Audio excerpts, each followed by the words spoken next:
Hi, I'm the Space Quest historian, and hopefully this vlog will sound a little better than the previous one, because holy shit. Very sorry about that, all headphone users. Hey, let's talk a quick moment about why Google Stadia sucks ass. Or any of these streaming game services, for that matter.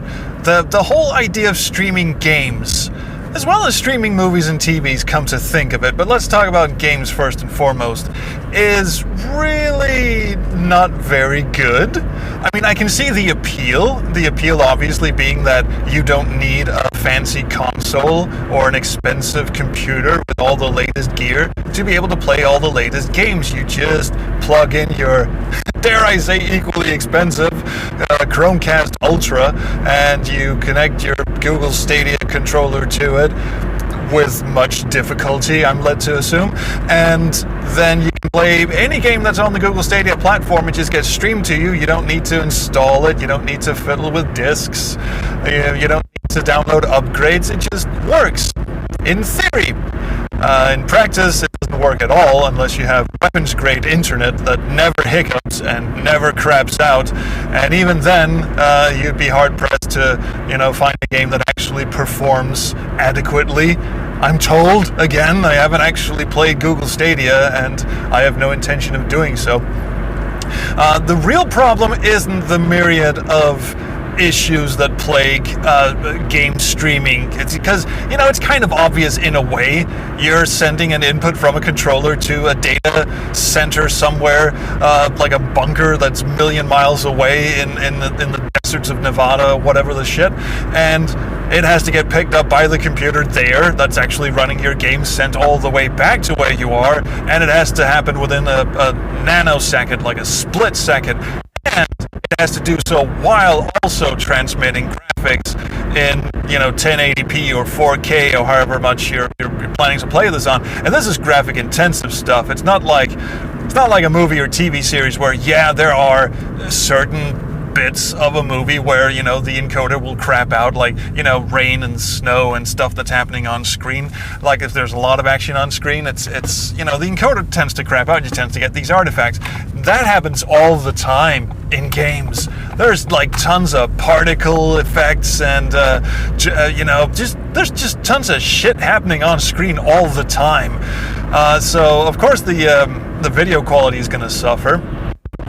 Once again, that's not really the main problem, although it is a gigantic problem. The main problem for me is a matter of ownership, and the fact that you don't actually have a physical copy of anything with you at any time.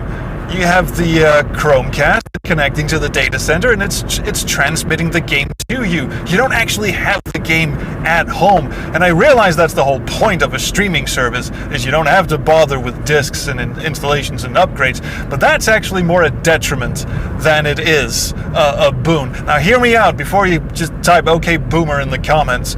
The good thing about having a physical copy of your game, even if that physical copy is just residing on your hard drive like a digital copy, the fun part of that is that you have something to work with in case that game disappears from the streaming service.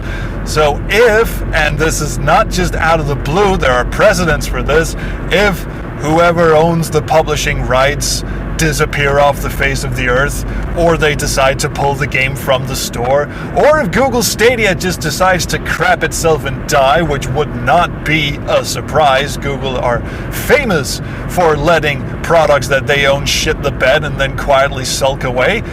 Remember Wave? Remember Plus? Anyone? No, obviously not, because they were shameful acts of just idiocy. But and so is Stadia, and Stadia might very well go the way of the dodo once Google realizes it wasn't really worth the fucking effort. But then we've got Microsoft and we've got Amazon in the corner just waiting to take over that shit train.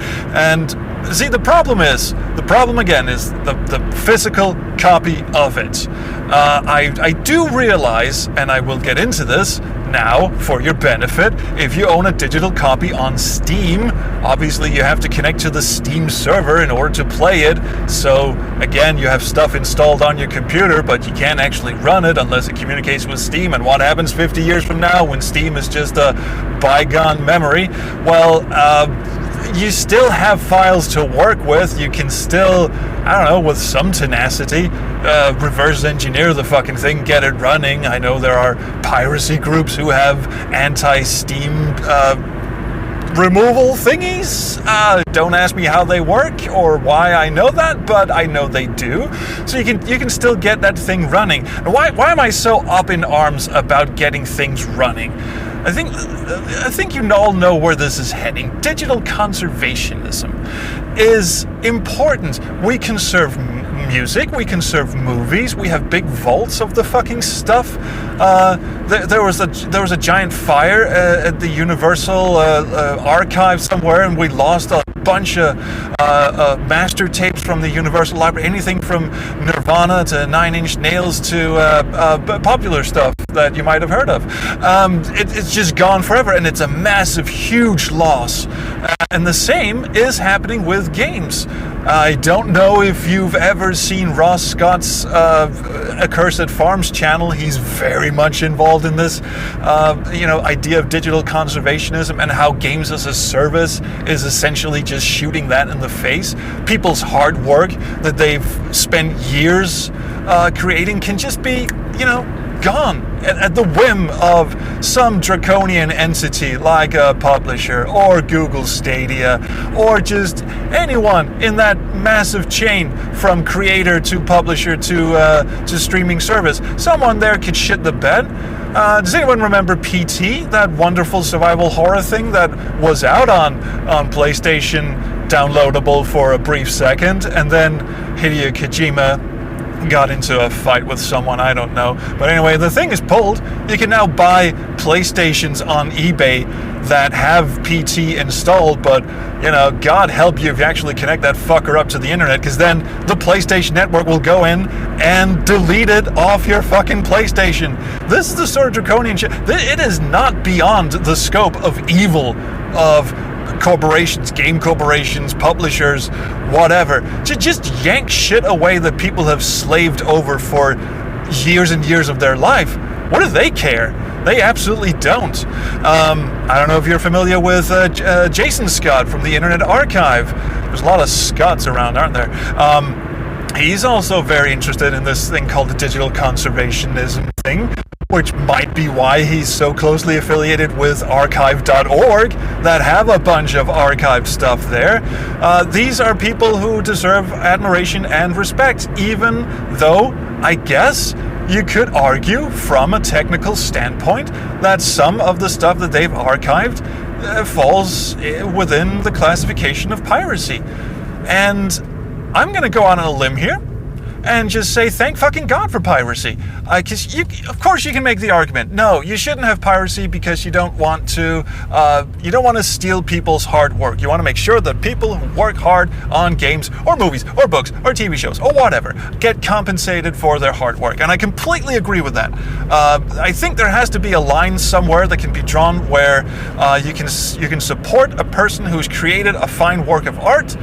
But once that person stops giving a shit or, falls over and dies or something, you can still support, you can still play that game. You don't have to support anyone anymore because they're not around anymore.